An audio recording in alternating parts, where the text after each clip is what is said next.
where you are in the world. Thank you for joining us in BrainJuicer's ongoing webinar series. If this is your first webinar with us, then welcome. We're thrilled you could join us. And to all of our recurring guests, welcome as well. And we hope this webinar is just as thought-provoking as the last.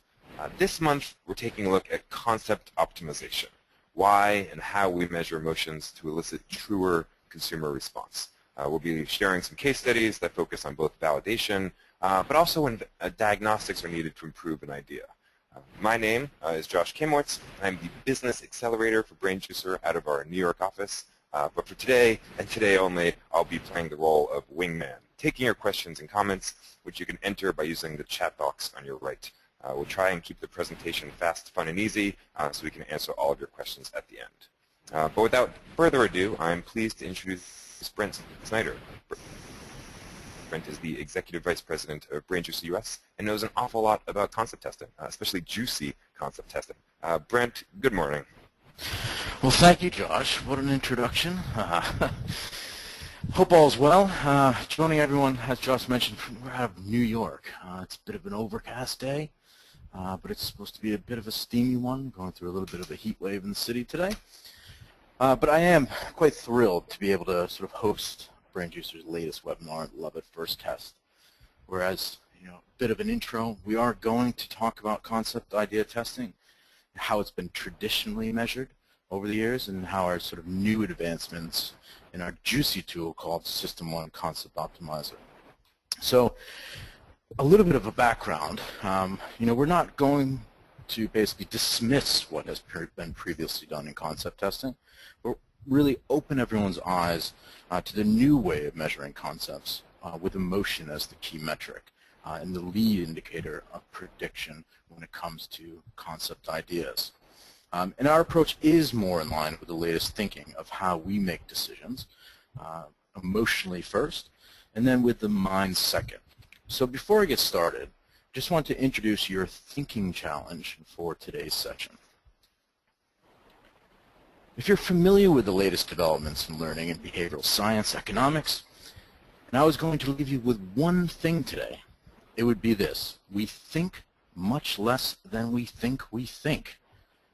Yet most traditional market research concept testing tools continue to ask consumers to overthink and over-rationalize their answers in their tests for concepts. However, the consumer decisions are rarely rational and almost always highly emotional. So why isn't this measurement of emotion the key focus to gauge the in-market potential of a concept idea? Especially given we know that over 90% of new product ideas fail in market. Wouldn't you like to bank on a solution that focuses on the most influential metric? Now, if I was a client and not on the sort of agency side, I would want to make sure that this was the sort of most predictive, or I was going with the most predictive type of metric when it comes to the decision process as we make as human beings.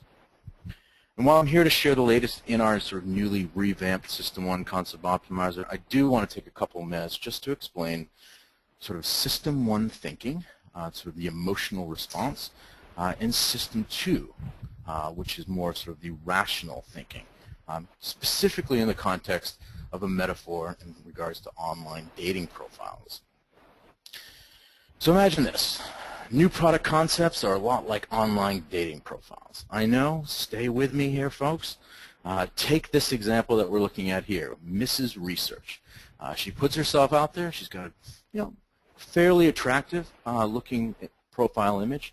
She's got a list of stated attributes: where she's from, whether she's been married or divorced, her race, how tall she is, if she has any children, how long she's been on the online dating profile, and then you'll notice that she's got some type of rating at the bottom of the screen. So anywhere from a sort of not to 10 rating. So on average, fairly good, 7.6 or so.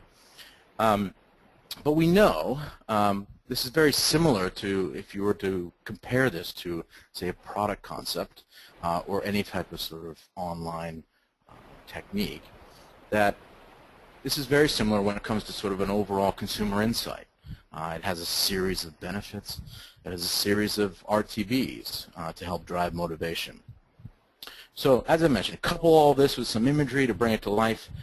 There is a similarity between product testing or product concepts and this online dating metaphor. So it's not to say a person's attributes aren't appealing.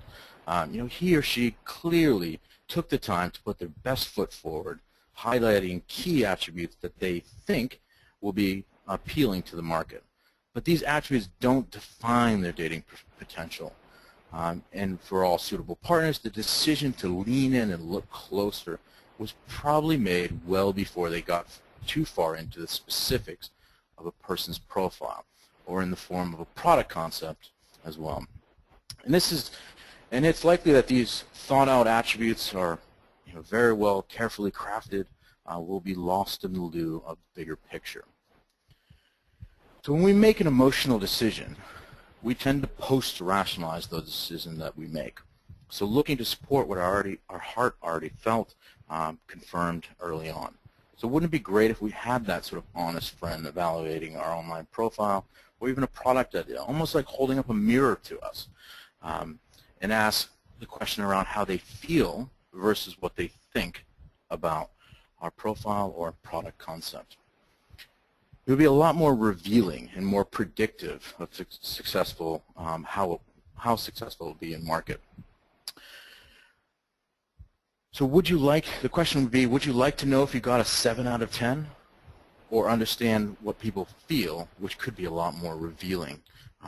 So some of you may have heard Brain Juicer talk about System 1 and System 2 brain, made famous by Nobel Prize winner Daniel Kahneman in his book Thinking Fast and Slow. So to talk quickly about the two systems of thought, let's face it, we don't think. Another metaphor we like to use at Brain Juicer is thinking to humans is like swimming to cats. We can do it, but we'd rather not. We're much more likely to come to a System 1 emotional decision quickly because it's fast, it's intuitive, it's instinctive, and most often than not, it's unconscious at times. However, for years in the market research world, we've been focusing on more of the System 2 rational way of measuring concepts to make very large business decisions about the potential success of the ideas, and using emotion, secondly, as a diagnostic tool. So to put it in context, there is a big rub to this. The two systems are not equal in weight. Until now, marketing has treated the rational and emotionals as equal. But if we want to talk about sort of computing power, or how we make decisions, System 2 is more like our Commodore 64 computer, which processes roughly around 50 bits of information per second. Where our System 1 part of our brain has much greater processing power, and it's like this huge room of super fast servers processing 11 million bits of information. So we make actually over 17,000 decisions with our System 1 brain every day. We think this has huge implications for the whole of marketing, not just for concept testing and innovation, but advertising as well as packaging. And of course, this is the way we should be researching them. So continuing with our online dating metaphor, it's very applicable when looking at traditional concept optimization tools. Think about the common questions researchers frequently ask. How likely are you to buy this idea? What do you think about this idea? These questions apply to the online dating seem, well, strange. For example, how likely would you be to date this person? What do you think about this person? These are all questions we lived by for years. So I like to throw a little bit of a sort of research grenade into the conversation. The true and more predictive question any individual who's currently using any type of online dating tools want to know: how do people feel about me? What emotions am I eliciting and why? So similarly, the brands that realize this System 1 reactions guide our decision making should be asking themselves the same question. So how do we measure emotion at Brain Juicer?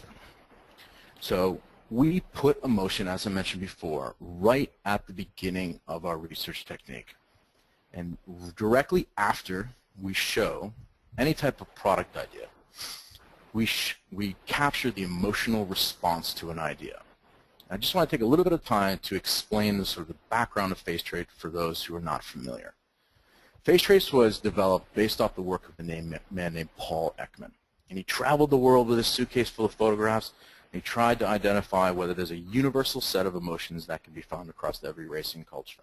So at the end of his 20 years of work, he identified 7 universally recognizable emotions, which are depicted on what you're seeing in your screen right now. So the 7 universally recognizable emotions are on the outside of this wheel: surprise, anger, disgust, fear, happiness, sadness, and contempt. We've taken Paul's work to the next level and added neutrality as the 8th emotion.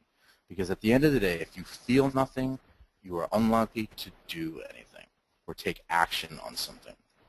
So it's a very simple 3-part question. We show the wheel of faces. We ask people to give their gut reaction to a product idea. They click on the emotion that they feel, and then we capture the intensity of that emotion. So in this case, it's happiness. So we show 3 various degrees of happiness. So how intense did that emotion did they feel? And then the third part is what made them feel that type of emotion. So what are some of the underlying reasons or their sort of post-rationalization of that emotion that they felt? So it is one thing to generate an emotional reaction, but it's actually equally important to understand what are those underlying reasons or drivers or potential barriers to the emotions that are felt. So after the emotional response, we then also go into more of the System 2 rational sort of diagnostics. So similar to some of the other traditional agencies, we do ask a purchase intent rating. We ask sort of the reasons behind that purchase intent. We get at what people like about an idea. You know, what are some of the things that they would improve, that they feel are dislikes or worst about the idea. And then we have a number of standard concept ratings. So how different, believable, relevant, understandable, fit with the brand, and so on and so forth. Custom attribute ratings, a lot of our clients test sort of brand image ratings that they track over time. And then lastly, we get into sort of breaking the overall concept down by words and phrases. What people like, what they dislike about the language that was used in an idea, which truly helps with the optimization moving forward.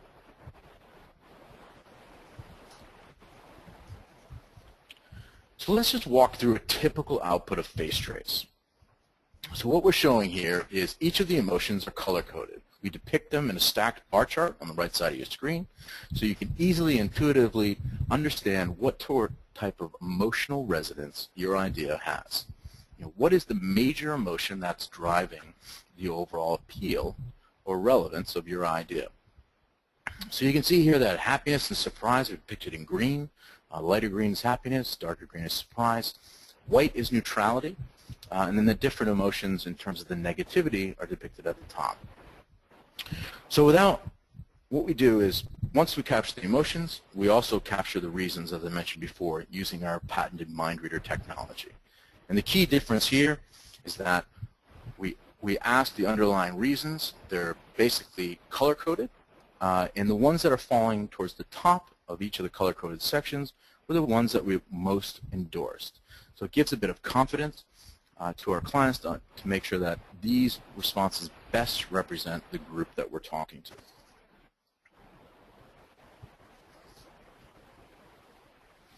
So how do we determine the overall success of an idea and the potential it has to do well in market? We've developed something we call emotion into action, which takes into account all the different emotions that people feel and places a star rating on an idea, anywhere from a 1 star at one end of the spectrum to a 5-star idea. So based on the emotions that people feel about an idea, we calculate the EIA, as we call it, which is benchmarked to our database to predict the in-market success.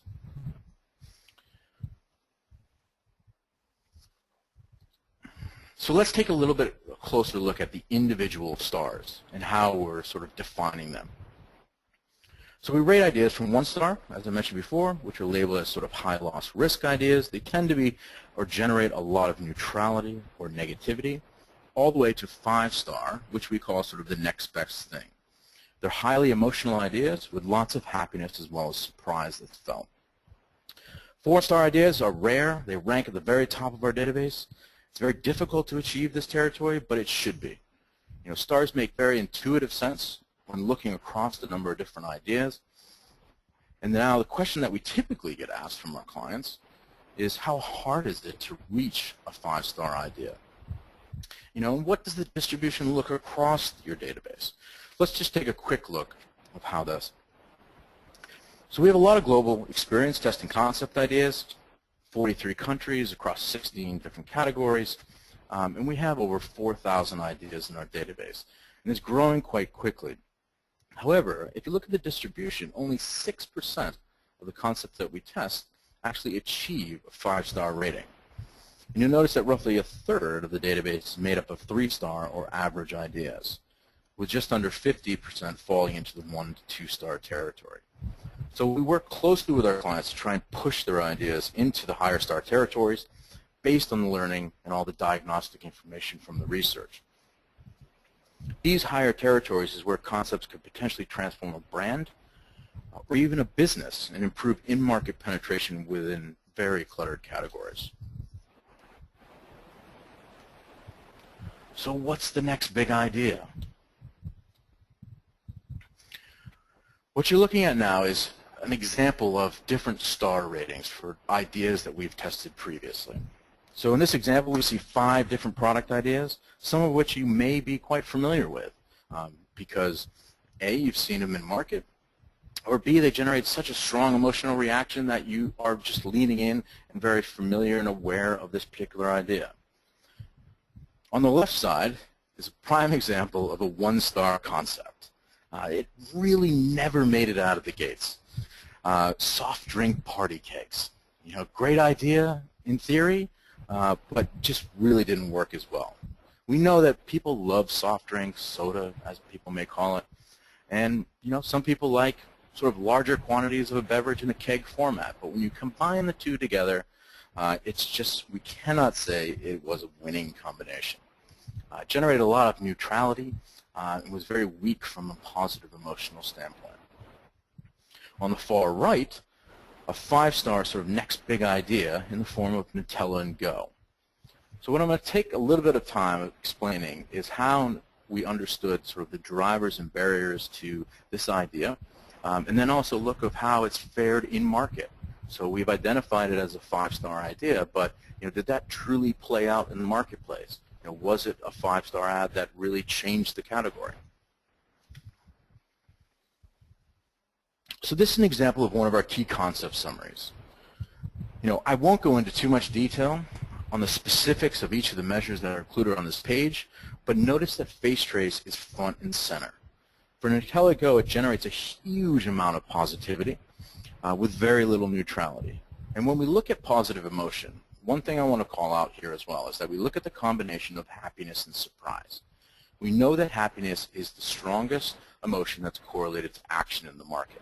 But surprise is also the type of emotion that is great for new product innovations. And the reason for this is that surprise is a short-term emotion which can lead to a change in behavior.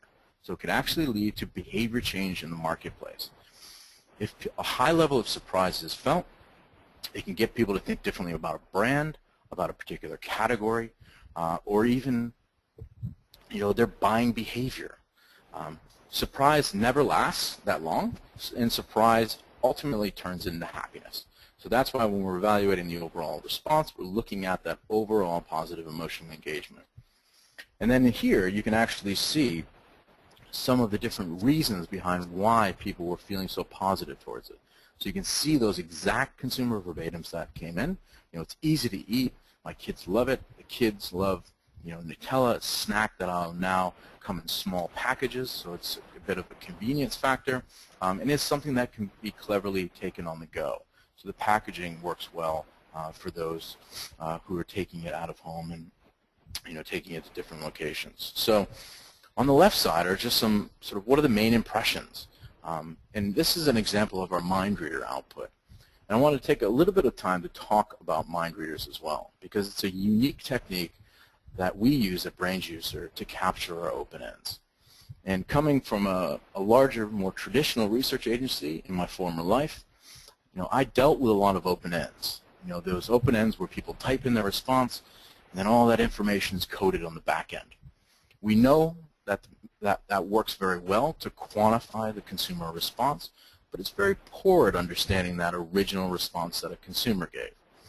So we tend to have to kind of sift through pages and pages of verbatims to truly understand what people were saying when we look at that coded data. So what a MindReader does, it allows people to type in their own response into the text box, or they can actually endorse somebody else's response or the more popular responses that came before them. So they actually show up as buttons. And this was a huge differentiator for me when coming to BrainJuicer, because it clearly identified what was sort of the consumer mindset and how they were reacting from what was driving appeal and what were the key barriers. So from just a quick example of a past research project that I had with my old company, I worked with a brand that was trying to communicate satiety in a new product. So satiety is, is it feeling full? Is it satisfied with the product? These are the questions I was left with after doing the research. So I received a satiety net of 78%. What to do with that? So what ends up happening is I spent a lot of time trying to hypothesize what satiety meant. Was it because it was delivering on what it was trying to communicate in terms of making you feel full? Or was it that they were just satisfied with the overall product that was presented in front of them? So doing it the MindReader way makes it much easier and clearer to understand what is really driving it in that own consumer language that it's given. All right, so let's get down to it. So how is Nutella doing in market? We can confidently say it's doing extremely well. It's flying off the shelves. It's been the best-selling confection located at the front end of Walmart and Publix, which is a major grocery chain here in the States, having now surpassed category leaders in sales. It's a 5-star winner indeed, and it's a great example of how emotionally compelling ideas can make a huge impact and disrupt a fairly substantial category in a short period of time. So on the other hand, what are some of the concepts that may need a little bit more love? Those concept ideas that are built around a strong consumer insight, but need to generate a stronger, more System 1 emotional reaction. Much like our dating candidate that we talked about earlier. We're now going to look at a concept idea we tested out of the UK called a breakfast drink in a pot. So here's another concept summary slide. You'll see on the far left, face trace in that stacked bar chart. There is a good amount of positive emotion that's felt.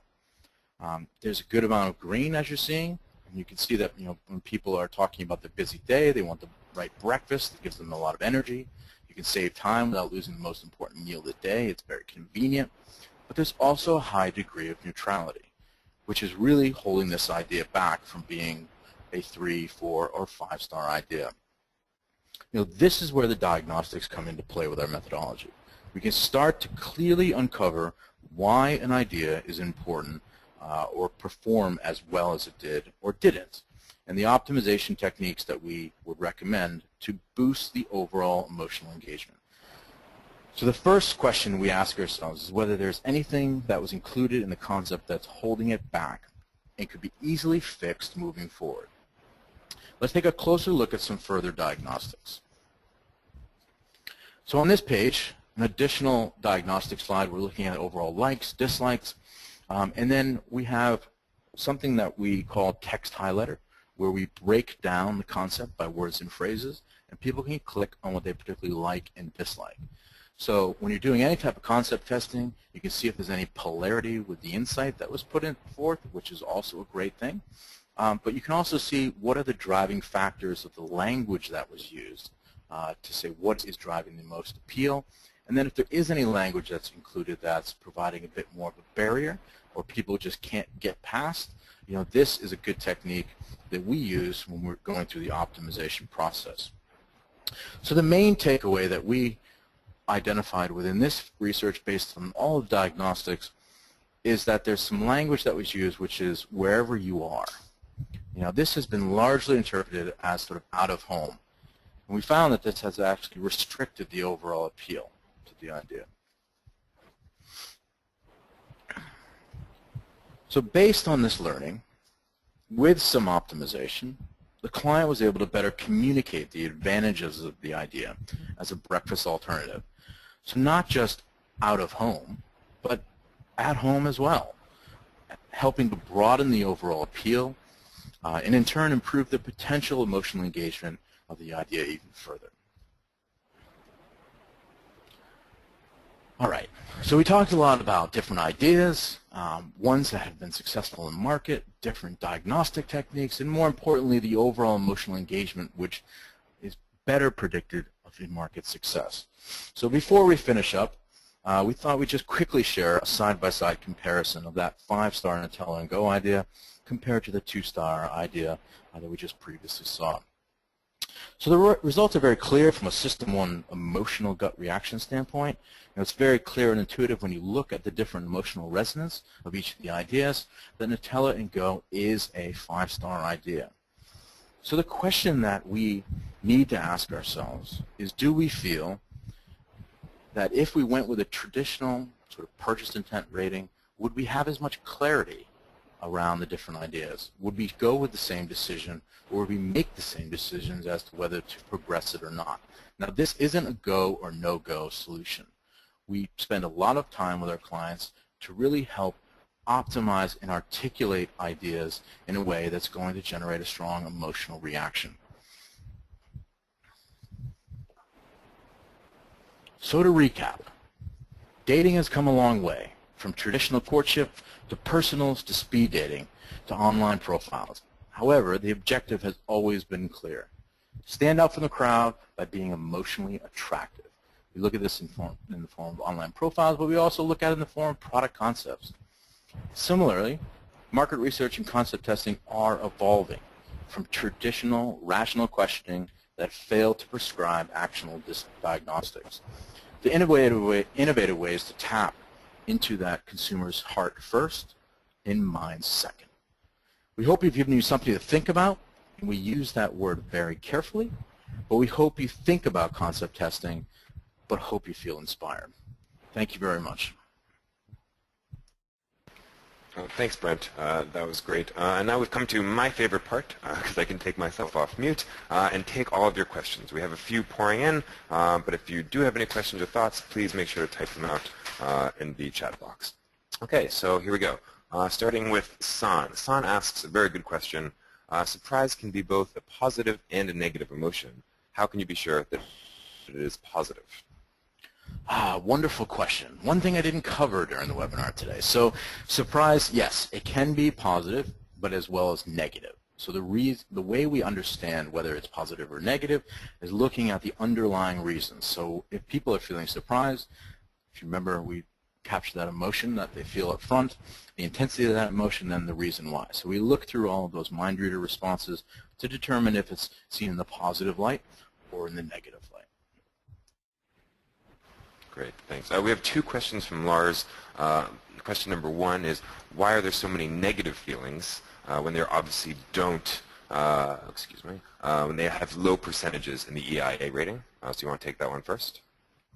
Sure. So the reason that there's more negative emotions, we don't look at them as negative. We feel that each emotion is beneficial in terms of evaluating sort of how we make decisions as human beings. And the key reason, and Ekman points out in his research, is that those negative emotions, the reason for that is based on human evolution. So as a human species, we've been programmed to basically identify things that would harm us, kill us, eat us, etc. So at the end of the day, those are the types of things that we see falling in from an emotional standpoint. And generally, when it comes to any type of product concepts or even communication, general happiness or surprise that leads to happiness are the two that are most correlated. The other point on emotion is that a lot of our clients think that neutrality is sort of secondary to positive emotion. And it's not the case. Actually, neutrality is the worst emotion that you can generate. Because again, you need to make people feel something or they're unlikely to do anything. So positivity is first, actually followed by negativity, because what ends up happening is something generating negativity within an idea. It's probably much easier to change that negativity based on the language within the idea or making further optimization techniques versus people feeling outright neutrality towards it. Great. Lars, the second question is very similar to Stephen's question. How does this work in more traditionally, at least as they seem, rational categories, financial, telecom, insurance, etc.? Another wonderful question. At BrainJuicer, we feel that there are no rational categories because if you think about the way we make decisions as human beings, we make an emotional decision and we tend to post-rationalize that decision that we make. So whether or not we're working in the food and beverage industry, financial services, or healthcare, it's still important to understand whether or not an idea is generating an emotional reaction or not. When we also say when it comes to communication, a lot of our clients say, well, we compete in a rational category. That's not the case. There's just been rational advertising that have created rational categories. We all make an emotional decision, and we tend to post-rationalize that decision that we make. Great. Barbara asks, could we use this concept testing methodology also as an exploratory tool rather than an actual testing tool? And I guess I would add on, because some other people have asked, can we apply this to ADCEPs or insights as well? Yes, we actually do quite a bit. We test all different forms of concepts. So depending on where you are in the innovation funnel, some of our clients come to us with just a very short paragraph of an idea for a concept. They're trying to gauge, and understand, does this generate an emotional reaction or not? Through to, full-blown concepts that include insight, benefit, RTB, or, in some type of imagery or not. When it comes to sort of early stage ideas or communication ideas, we've been actually using the methodology to test big ideas. So big ideas have traditionally been tested in qualitative, where you show kind of a sort of white card to a potential campaign that you're thinking about considering. Where now we're using sort of the concept optimizer as well as our commotion methodology to really gauge and provide a bit more rigor behind the testing from an emotional standpoint, as well as a diagnostic, because the key to this is that you get the best of both. You get the quant and the rigor behind it, but you also get the rich qualitative learning through things like emotion and the mind reader responses. I think we have time for one more. A couple people asking whether the deck is available. Yes, yes, we will send out the deck along with the recording for anybody interested. Apologies for all of those whose questions we didn't get a chance to address. We will address them individually, either from Brent and myself or from your local BrainJuicer team. Thank you, everybody, and thank you, Brent, for a great webinar and for your participation and interest. We hope to see you next time. Come late October, we'll be looking at activation in the financial space. So please stay tuned for further details and links to register. Have a great rest of your day, everybody, and we look forward to seeing you the next time. Take care.